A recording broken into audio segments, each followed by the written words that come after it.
আসসালামু আলাইকুম everyone, welcome back to my channel. আজকে আমি তৈরি করছি কাঁচা আমের টক ঝাল মিষ্টি আচার। আচারটি তৈরি করার জন্য এখানে আমি 3 কেজি কাঁচা আম নিয়েছি। আমগুলোকে আমি ভালোভাবে ধুয়ে নিয়েছি। এবার একটি আম নিয়ে এটাকে 4 ফালি করে কেটে নিচ্ছি।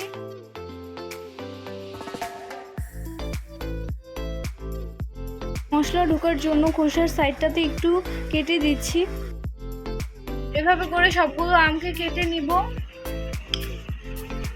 আমগুলোকে কেটে এর কষটা যাওয়ার জন্য আমি পানিতে 10 মিনিট ভিজিয়ে রেখেছি। এবার আমগুলোকে ছেঁকে এর পানিটা শুকিয়ে নিব। আমগুলোকে ছেঁকে এভাবেই রেখে দিব পানিটা শুকিয়ে আসার আগ পর্যন্ত। পানিটা শুকিয়ে গেলে এবার আমগুলোকে একটি ছড়ানো প্লেটের মধ্যে নিয়ে নিচ্ছি।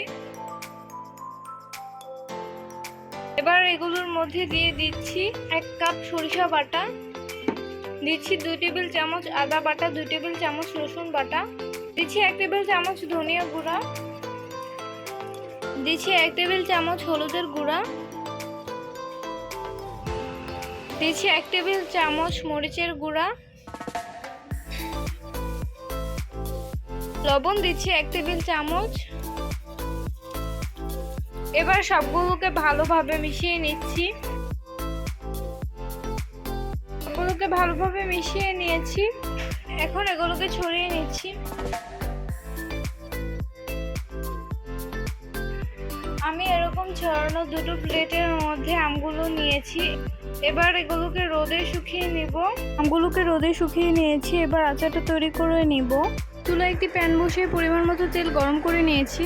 তেলটা গরম হয়ে এলে দিয়ে দিয়েছি 1 টেবিল চামচ রসুন বাটা। এবার শুকিয়ে রাখা আমগুলো দিয়ে দিচ্ছি। আমগুলোকে নেড়ে চেড়ে মিশিয়ে নিচ্ছি। দিয়ে দিচ্ছি 1 কাপ চিনি, দিচ্ছি আদা ভাঙা ধনিয়া গুঁড়া 1 টেবিল চামচ, আদা ভাঙা 5 ফোড়ন 2 টেবিল চামচ। আচারটা বছর জুড়ে সংরক্ষণ করার জন্য দিচ্ছি পরিমাণ মতো সিরকা। আমি যে প্রথমে কাঁচা আমটা শুকিয়ে নিয়েছিলাম, আপনারা চাইলে সেটা গরমে ভরে গরম তেল ঠান্ডা করে এটার মধ্যে দিয়ে সংরক্ষণ করতে পারেন। আচারটা হয়ে গিয়েছে। এবার এটাকে চুলা থেকে নামিয়ে নিচ্ছি। তৈরি হয়ে গেল একদম সহজ পদ্ধতিতে কাঁচা আমের টক ঝাল মিষ্টি আচার। রেসিপিটা ভালো লাগলে একটি লাইক দিয়ে চ্যানেলটি সাবস্ক্রাইব করে রাখবেন।